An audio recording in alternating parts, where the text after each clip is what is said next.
Hello friends, कैसे हैं आप सब। आई होप आप सब बढ़िया होंगे। फ्रेंड्स, जैसा कि आज आपका है 2 अगस्त और 2 अगस्त को आपका एसएससी सीएचएसएल का एग्ज़ाम था, ठीक है, जो कि फर्स्ट शिफ्ट का आपका पेपर समाप्त हो चुका है। तो दोस्तों हम लोग देखेंगे इसमें कौन कौन से जीके जीएस पूछे गए हैं और जितने भी क्वेश्चन आपके पूछे गए हैं उनसे संबंधित दोस्तों हम लोग एक्स्ट्रा फैक्ट भी डिस्कस करेंगे। तो दोस्तों वीडियो में आप लोग पूरा ध्यान से और एंड तक वॉच करिएगा। वीडियो में किसी भी क्वेश्चन के आंसर आपको पहले से पता है तो दोस्तों आप लोग कमेंट बॉक्स में लिख सकते हैं। तो दोस्तों बिना समय गंवाए वीडियो को करते हैं स्टार्ट, ठीक है। तो दोस्तों पहला क्वेश्चन आपका पूछा गया था कि पंडित शिव कुमार शर्मा किस वाद्य यंत्र से संबंधित हैं। तो दोस्तों पंडित शिव कुमार शर्मा आपके संतूर वादक हैं। इस क्वेश्चन का राइट आंसर आपका संतूर हो जाएगा, ठीक है। पंडित शिव कुमार शर्मा का जन्म 13 जनवरी 1938 को हुआ था। कहाँ हुआ था दोस्तों? तो दोस्तों जम्मू कश्मीर में हुआ था, ठीक है। वह बनारस घराने के पंडित बड़े रामदास जी के शिष्य थे, ठीक है। कुछ दोस्तों और भी हम लोग वाद्य यंत्र और उनके वादक दोस्तों देख लेते हैं, कुछ महत्वपूर्ण, ठीक है। चलिए दोस्तों, आपका सारंगी वाद्य यंत्र से संबंधित दोस्तों आपके उपलापू श्रीनिवास हैं, है ना। सितार से दोस्तों आप सितार वादक दोस्तों हैं रविशंकर। बीड़ा, ये दोस्तों बीड़ा है, बीड़ा वादक आपके असद अली खान हैं, ठीक है। तबला वादक दोस्तों आपके उस्ताद जाकिर हुसैन हैं। बांसुरी दोस्तों बांसुरी आपके हरिप्रसाद चौरसिया हैं, ठीक है। तो दोस्तों इतने सारे आपको महत्वपूर्ण ध्यान रखना है, ठीक है, क्योंकि ये काफ़ी ज़्यादा इंपॉर्टेंट है। यहाँ से क्वेश्चन आपके अगले सीटों में हो सकता है देखने को मिल जाए, ठीक है। तो चलिए दोस्तों अगला क्वेश्चन देखते हैं। दोस्तों अगला क्वेश्चन आपका बहुत ही प्यारा क्वेश्चन पूछा गया था कि बंधन बैंक का हेड क्वार्टर कहाँ स्थित है। दोस्तों बंधन बैंक का हेड क्वार्टर आपका कोलकाता में स्थित है। बंधन बैंक भारत की एक बैंकिंग एवं वित्तीय सेवा कंपनी है जिसका मुख्यालय कहाँ है? कोलकाता में है, ठीक है। इसकी स्थापना 23 अगस्त 2015 को हुई थी। मुंबई में बैंकों के हेडक्वार्टर दोस्तों कौन कौन से बैंकों के हेडक्वार्टर मुंबई में हैं देख लेते हैं। तो दोस्तों भारतीय state bank, central bank of India, है ना, Baroda bank of India, junior bank, दोस्तों इन सभी बैंकों का हेडक्वार्टर यानी कि मुख्यालय कहाँ है दोस्तों? मुंबई में स्थित है, ठीक है। वहीं दिल्ली की बात करें तो न्यू दिल्ली की, तो दोस्तों न्यू दिल्ली में बैंकों का हेडक्वार्टर कौन कौन से बैंकों का हेडक्वार्टर है? तो दोस्तों पहला आपका है पंजाब नेशनल बैंक, दूसरा आपका ओरिएंटल बैंक, तीसरा आपका है बीएमबी बैंक, ठीक है। तो ये दोस्तों इन तीनों बैंकों का मुख्यालय यानी कि हेडक्वार्टर न्यू दिल्ली में है, ठीक है। चलिए दोस्तों अगला क्वेश्चन देखते हैं। अगला क्वेश्चन आपका बहुत ही प्यारा क्वेश्चन पूछा गया था। क्वेश्चन क्या है दोस्तों? ये क्वेश्चन हम लोग कई बार डिस्कस कर चुके हैं दोस्तों। रुक्मणी देवी अरुंडेल 1956 में कौन सा पुरस्कार से सम्मानित किया गया था, ठीक है। तो दोस्तों रुक्मिणी देवी अरुंडेल को 1956 में कौन सा पुरस्कार से सम्मानित किया गया था? तो दोस्तों इन्हें 1956 में कला के क्षेत्र में पद्म भूषण से सम्मानित किया गया था। इस क्वेश्चन का राइट आंसर आपका पद्म भूषण हो जाएगा, ठीक है। रुक्मिणी देवी अरुंडेल भारतीय इतिहास में राज्यसभा के सदस्य के रूप में नामांकित होने वाली पहली महिला हैं, ठीक है, जो भारतीय नृत्य कला भरतनाट्यम से जुड़ी थी, ठीक है। भरतनाट्यम शास्त्रीय नृत्य है और ये दोस्तों किस राज्य का शास्त्रीय नृत्य है? तो दोस्तों ये आपका तमिलनाडु राज्य का शास्त्रीय नृत्य है दोस्तों। तो ये भी आपको ध्यान में रखना है। अच्छा, कुल दोस्तों शास्त्रीय नृत्य आपके 8 हैं दोस्तों। ये भी आप लोग एक बार देख लीजिएगा, मैं वीडियो इसका बनाया हूँ सेपरेट वीडियो दोस्तों, आप लोग देख लीजिएगा, ठीक है। दोस्तों कुछ इनसे संबंधित कुछ और भी बातें हम लोग डिस्कस कर लेते हैं, ठीक है। चलिए दोस्तों कला क्षेत्र दोस्तों कला क्षेत्र फाउंडेशन उद्यान चेन्नई में रुक्मिणी देवी अरुंडेल द्वारा स्थापित किया गया था दोस्तों। ये भी आपको ध्यान रखना है। रुक्मिणी देवी अरुंडेल को 1952 में राज्यसभा के सदस्य के रूप में और 1956 में पुनः नामांकित किया गया था, ठीक है। गूगल अंतर्राष्ट्रीय महिला दिवस 2017 के गूगल डूडल में भी उन्हें चित्र किया गया था, ठीक है। ये भी दोस्तों आपको ध्यान रखना है। चलिए दोस्तों अगला क्वेश्चन आपका पूछा गया था कि अष्टक नियम दोस्तों हम लोग प्रीवियस शिफ्टों में दोस्तों हम लोग क्वेश्चन ये देखे हुए थे, ठीक है, एसएससी सीजीएल वाले में भी, और हम लोग कई बार डिस्कस कर चुके हैं, ठीक है। तो दोस्तों अष्टक नियम कब आया था? तो दोस्तों अष्टक नियम आपका 1865 में आया था, ठीक है। ब्रिटिश रसायन वैज्ञानिक JAR न्यूलैंड्स द्वारा 1865 में अष्टक नियम प्रस्तावित किया गया था, ठीक है। न्यूलैंड का अष्टक नियम केवल कैल्शियम तक लागू था। कहाँ तक दोस्तों? कैल्शियम तक लागू था, है ना, अष्टक का नियम, ठीक है।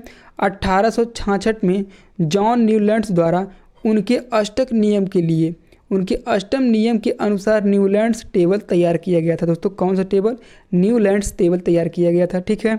सबसे पहले रूसी रासायनिक शास्त्री मेंडलीफ ने सन 1869 में आवर्त सारणी नियम प्रस्तुत किया और तत्वों को एक सारणी के रूप में प्रस्तुत किया। ठीक है। चलिए दोस्तों अगला क्वेश्चन देखते हैं। दोस्तों अगला क्वेश्चन आपका ये भी दोस्तों बहुत ही इंपॉर्टेंट है और हम लोग कई बार डिस्कस कर चुके हैं ये भी दोस्तों। ठीक है। दोस्तों क्वेश्चन क्या है दोस्तों आपका? विधवा पुनर्विवाह महासंघ की स्थापना किसने की? दोस्तों विधवा पुनर्विवाह महासंघ की स्थापना विष्णु शास्त्री पंडित ने की थी। इस क्वेश्चन का राइट आंसर आपका विष्णु शास्त्री पंडित हो जाएगा। ठीक है। 1850 के दशक में विष्णु शास्त्री पंडित ने विधवा पुनर्विवाह संघ की स्थापना की। ठीक है। इसकी स्थापना मुंबई में 1853 में हुआ था। ठीक है। 24 सितंबर 1873 को सत्य शोधक समाज की स्थापना की। किसने की? ज्योतिबा राव फूले ने की थी। ये भी दोस्तों आपको ध्यान रखना है। ठीक है। अगला क्वेश्चन आपका है भारतीय संविधान का अनुच्छेद 23 किससे संबंधित है? भारतीय संविधान का अनुच्छेद 23 किससे संबंधित दोस्तों ये आपका मानव तस्करी और बाल श्रम का निषेध है। ठीक है दोस्तों, अनुच्छेद 23 आपका इन्हीं से संबंधित है। ठीक है। चलिए दोस्तों कुछ और भी महत्वपूर्ण पॉइंट अनुच्छेद 23 से देख लेते हैं और 24 भी दोस्तों हम लोग देख लेते हैं। ठीक है। तो दोस्तों अनुच्छेद 23 और 24 दोस्तों आपके शोषण के विरुद्ध अधिकार भारतीय संविधान के में निहित है। ठीक है। ये दोस्तों आपका एक क्या है दोस्तों? मौलिक अधिकार है। ठीक है। तो दोस्तों ये भी आपको ध्यान रखना है। ये क्या है आपका? मौलिक अधिकार। मौलिक अधिकार आपका कहाँ से लिया गया है? ये दोस्तों अमेरिका के संविधान से लिया गया है। ये भी आपको ध्यान में रखना है। ठीक है। चलिए दोस्तों अगला आपका है दोस्तों कुछ और महत्वपूर्ण पॉइंट। दोस्तों अनुच्छेद 24 आपका कारखानों आदि बच्चों के रोजगार पर प्रतिबंध लगाता है। यानी कहने का सेंस ये है दोस्तों आपका अनुच्छेद 24 दोस्तों कहाँ यूज होगा दोस्तों? अगर जो आपका कोई भी 14 वर्ष के बच्चों को 14 वर्ष तक के बच्चों को कोई भी कारखानों में दोस्तों कोई काम करा रहा है तो दोस्तों वो आपका प्रतिबंध लगा सकता है अनुच्छेद 24 के तहत। यानी कि काम नहीं करना है उसे कोई भी कंपनी या कोई भी अन्य संस्थाओं में। ठीक है। चलिए दोस्तों अगला क्वेश्चन देखते हैं। अगला क्वेश्चन आपका क्या है दोस्तों? अगला क्वेश्चन आपका है IPL 2023 ऑरेंज कप किसने जीता था? तो दोस्तों सुमन गिल IPL 2023 में ऑरेंज कप जीता था। ठीक है। और सुमन गिल कहाँ के खिलाड़ी हैं दोस्तों? किस टीम के IPL में? तो दोस्तों GT के ओपनर हैं। ठीक है। GT के कप्तान दोस्तों कौन है? तो दोस्तों कप्तान ये हैं हार्दिक पांड्या। ठीक है। कप्तान दोस्तों GT के कौन है? हार्दिक पांड्या हैं। मोहम्मद शमी दोस्तों पर्पल कैप जीता था और दोस्तों मोहम्मद शमी भी दोस्तों आपके GT के ही बॉलर हैं। ठीक है। सबसे ज़्यादा विकेट लेने वाले को पर्पल कैप दिया जाता है। ये भी दोस्तों आपको ध्यान में रखना है। ठीक है। अगला पॉइंट आपका है IPL 2023 में सबसे ज़्यादा छक्के लगाने वाले खिलाड़ी फिलहाल में कौन है? दोस्तों बेंगलुरु के ओपनर फाफ डू प्लेसी हैं। ठीक है। तो इस क्वेश्चन का राइट आंसर आपका अगर जो पूछेगा तो दोस्तों फाफ डू प्लेसी हो जाएगा। ठीक है। चलिए दोस्तों अगला क्वेश्चन आपका क्या है दोस्तों? अगला क्वेश्चन आपका पूछा गया था दोस्तों, ये काफ़ी ज़्यादा इंपॉर्टेंट क्वेश्चन है। क्वेश्चन क्या है? उत्तर प्रदेश गवर्नमेंट 2023 में किस जनजाति को ST में शामिल किया है दोस्तों? तो दोस्तों इस क्वेश्चन का राइट आंसर आपका गोंड जनजाति को हो जाएगा। ठीक है। कैबिनेट ने उत्तर प्रदेश के 13 जिलों में रहने वाले गोंड समुदाय को अनुसूचित जाति सूची से अनुसूचित जनजाति सूची में लाने का प्रस्ताव को मंजूरी दी है। ठीक है। तो दोस्तों इसमें गोंड समुदाय की 5 उप श्रेणियाँ हैं। कौन कौन सी दोस्तों? तो दोस्तों धुरिया, नायक, ओझा, पथरी और राजगोंड शामिल हैं। ठीक है। चलिए दोस्तों अगला क्वेश्चन आपका क्या पूछा गया था दोस्तों? अगला क्वेश्चन आपका पूछा गया था कि निम्नलिखित में से कौन सी एक व्यावसायिक फसल है? तो दोस्तों ऑप्शन में आपके बैगन था, जो कि दोस्तों बैगन कपास था। तो दोस्तों इस क्वेश्चन का राइट आंसर आपका बैगन कपास हो जाएगा। ठीक है। कपास, जूट और गन्ना भारत की प्रमुख व्यावसायिक फसलें हैं, है ना। यह फसलें विभिन्न कृषि जलवायु परिस्थितियों में खाद्य फसलें क्रम हैं। ठीक है। क्रम में भी उगाई जाती हैं। भारत में गेहूं, चावल और मक्का प्रमुख खाद्य फसलें हैं। कौन कौन से दोस्तों? भारत में गेहूं, चावल और मक्का प्रमुख खाद्य फसलें हैं। ठीक है। चलिए दोस्तों अगला क्वेश्चन आपका पूछा गया था कि एल्यूमिनियम संयंत्र सबसे ज़्यादा भारत में किस राज्य में है? तो दोस्तों एल्यूमिनियम संयंत्र आपका सबसे ज़्यादा उड़ीसा राज्य में है। तो इस क्वेश्चन का राइट आंसर आपका उड़ीसा हो जाएगा। ठीक है। उड़ीसा भारत का सबसे बड़ा बॉक्साइट उत्पादक राज्य है। ये भी दोस्तों आपको ध्यान में रखना है। ठीक है। और दोस्तों ये भी आपको ध्यान रखना है कि उड़ीसा में भारत बक्साइड की 50% यानी कि 50% अधिक संसाधन है, ठीक है। बक्साइड एल्यूमिनियम का अयस्क है, ठीक है। चलिए दोस्तों अगला क्वेश्चन आपका पूछा गया था कि नौका दौड़ किस राज्य से संबंधित है। दोस्तों नौका दौड़ आपका केरल से संबंधित है। इस क्वेश्चन का राइट आंसर आपका केरल हो जाएगा। यह केरल का फसल उत्सव है नौका दौड़, ठीक है। चलिए दोस्तों अगला क्वेश्चन आपका पूछा गया था कि सोमनाथ मंदिर किस राज्य में स्थित है। दोस्तों सोमनाथ मंदिर आपका गुजरात में स्थित है और यहीं पर दोस्तों आपका आक्रमण किया था, ठीक है, सोमनाथ मंदिर पे, ठीक है। तो ये भी दोस्तों आपको ध्यान रखना है ना। चलिए कुल 14 बार दोस्तों आक्रमण किया था और लूट कर ले गया था। कौन दोस्तों?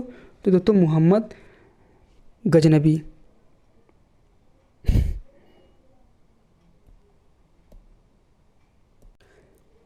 चलिए दोस्तों अगला क्वेश्चन आपका है कि अगला क्वेश्चन आपका बहुत ही इंपॉर्टेंट है दोस्तों। ये आपका साइंस से क्वेश्चन पूछा गया है और बहुत ही प्यारा क्वेश्चन है। क्वेश्चन क्या है दोस्तों कि बेरी बेरी रोग किसकी कमी से होता है। दोस्तों बेरी बेरी रोग आपका विटामिन बी की कमी से होता है, ठीक है। यह एक दोस्तों रोग है।